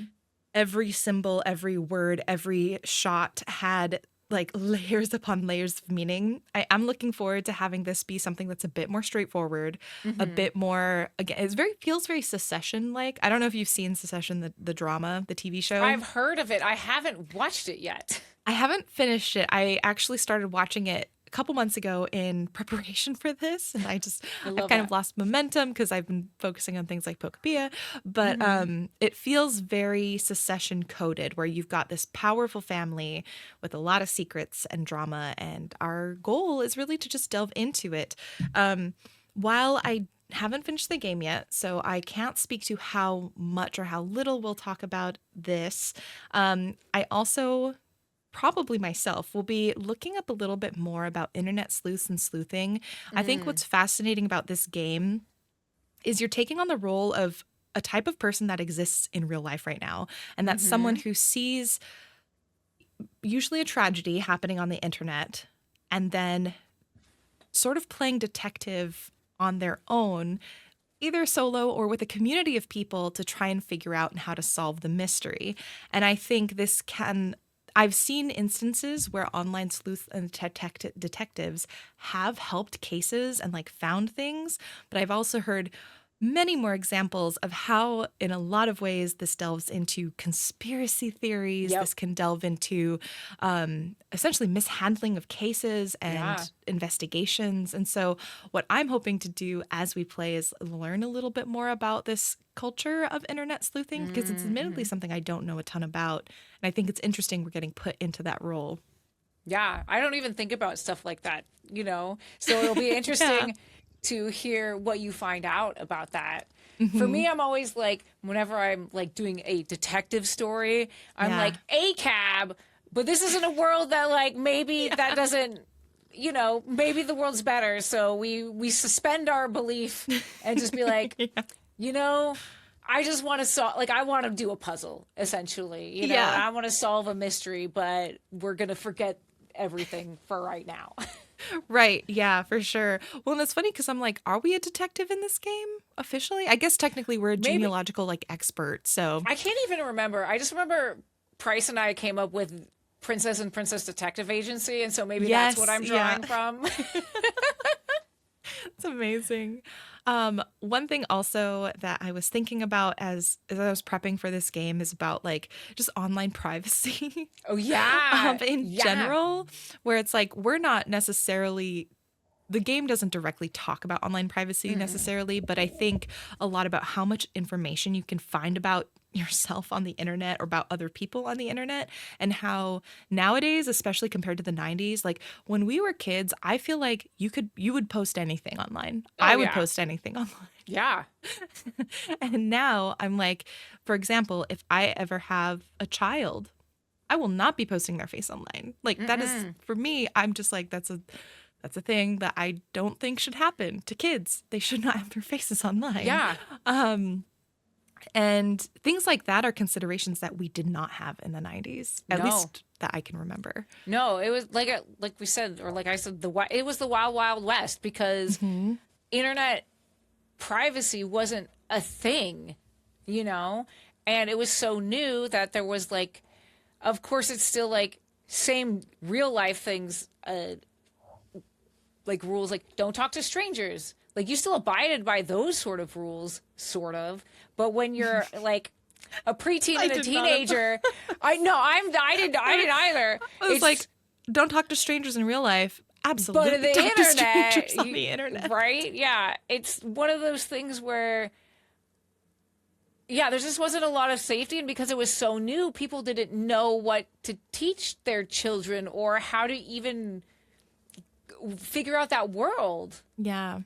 And it's kind of incredible because now it's like a lot of creators I follow, I've noticed recently they've been talking about places, and this is not sponsored, I've never used these, but places like Delete Me or Incogni or a variety of other data removal tools where it's like at this point, you're trying to find ways to scrub information Yep. off of the internet a lot of the time or remove things off of the internet about yourself.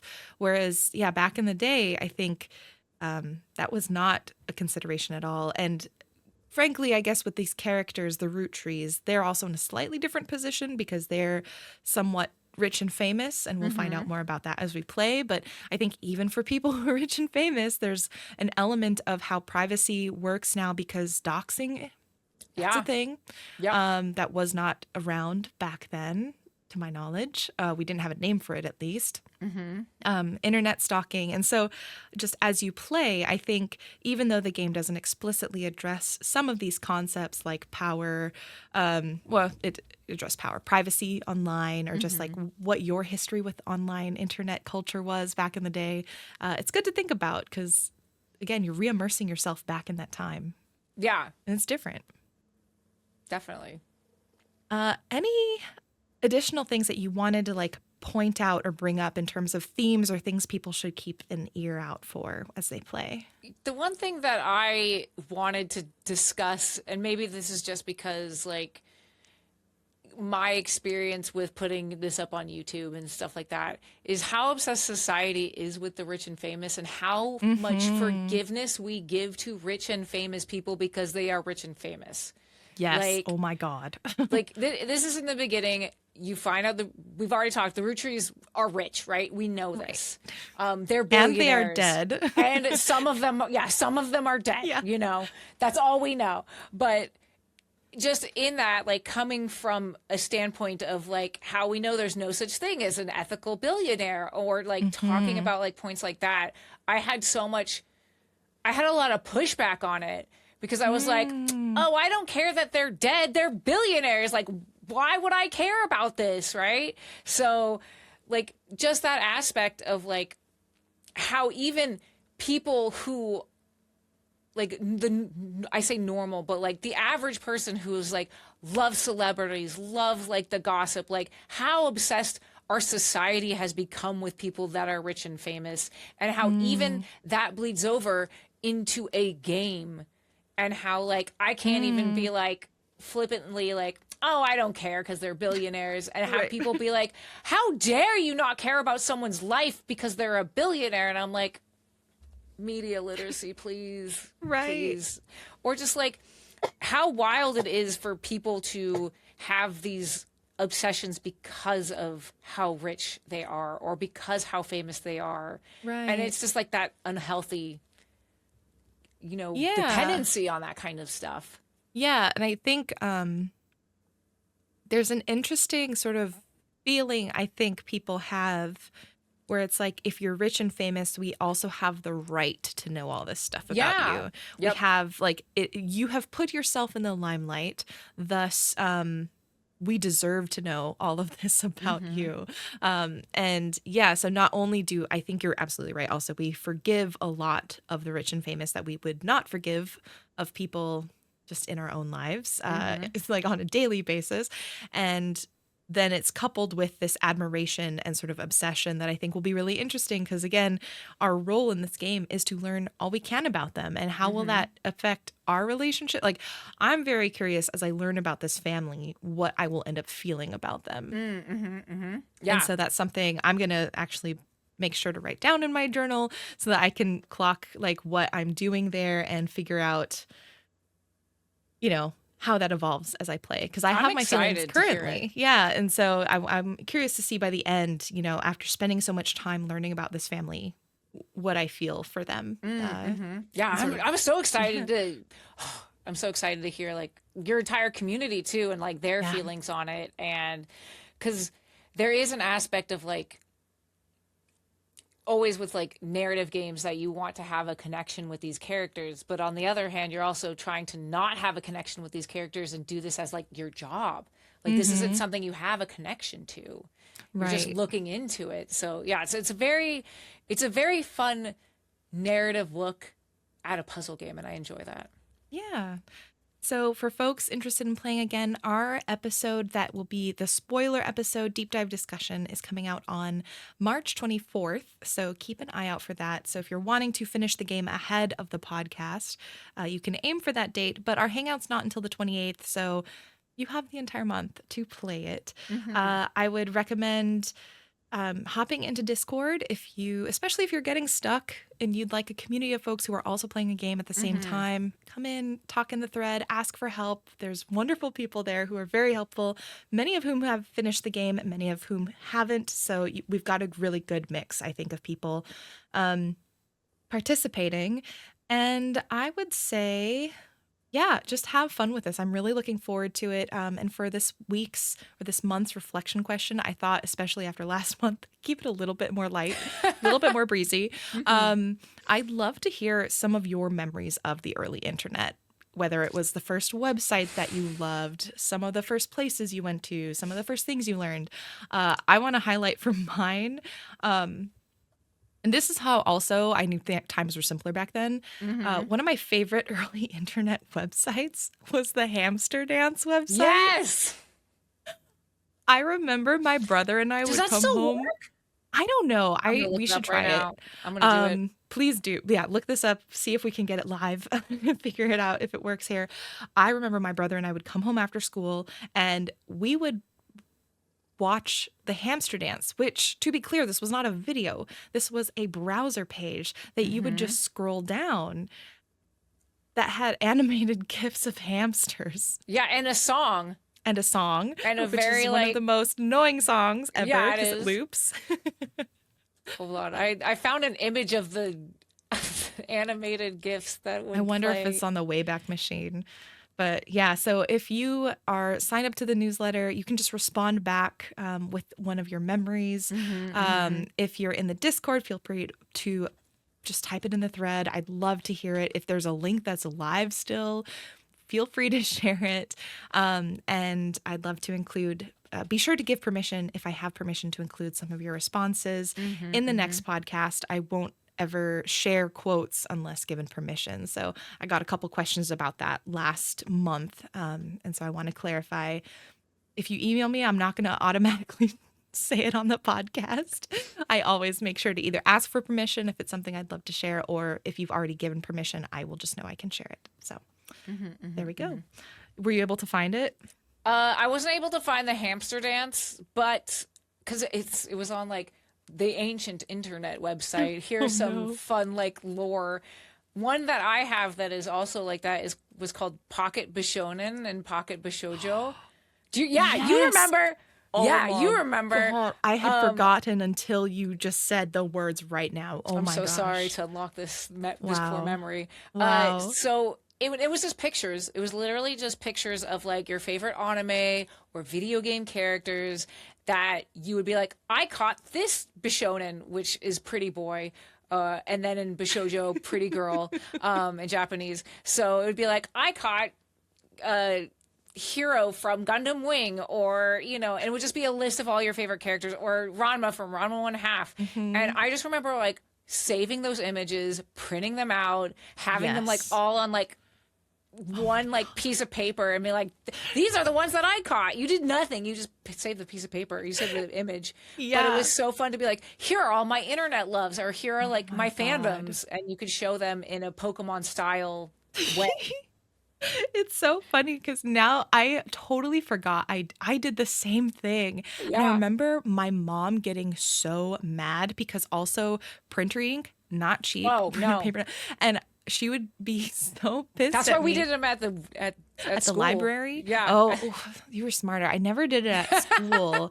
I went to the library and it's like you paid 5 cents, per page or something. And so I would like have my little pocket change and I'd go print pictures. That's adorable. Oh my God. Yeah. Because my mom would get mad at me because I went through a period of like wasting a ton of printer paper and ink on just pictures of anime and manga characters. And then also just like screenshots or like things from games and Sailor Moon, like Harvest Moon. I would just print out Harvest Moon pictures. And also game facts. Yep. That was a thing back then. And I would print out like 50-page because you couldn't like use the internet with the dial-up. You're like, I have to print this out so I have it. Exactly. And my mom got so mad at me. I got in big trouble for that. So thank you for reawakening that memory because of course totally forgot about it. Always. I will always there to bring the weeby history of the internet for you. Love it. Oh, this is why you're here. Expert on that part of the internet. All right. So back again, just to close things out, Aenne, could you remind everyone again, we'll have the links, but where can people find you and your work? Yes. If you want my specific like social media, on Instagram, YouTube, and Blue Sky, I'm Peachy Aenne, which is peachy, like the fruit, and then my first name, Aenne, Aenne, all one word. If you want to find my multiplayer adventures, you can go to Stumped on YouTube or Stump Gamers on Twitch. And then if you're interested in possibly playing some of the games that I've made, you can either look up First Bite Studios, which is our game First Bite, and then Arcade Spirits as well. So, yay. Yeah. Definitely do it. First Bite is so good. And Arcade Spirits as well. I just more recently played First Bite. Can I tell you the name of our newest game? I was gonna say, because you've been working on this. We've been for a working little on bit. it. Yeah. It's called Killing Boys. And you play Yes. as a succubus who was framed for a murder. So you have to figure out why you were framed for murder.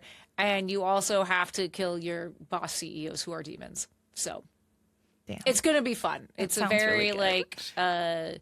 oh my gosh, what's the word? Oh, never mind. I can't think of the word. Like, it's very like girl power, but also seductive and sexy. I'm so excited. Awesome. All right. Well, that is it for this week, everyone. We will see you next episode for our deep dive. Until then, I hope you have fun searching on the internet. Don't do random AOL chats. That's what I did when I was a kid. And yeah, I hope you all have fun with The Roottrees Are Dead. Bye. Bye.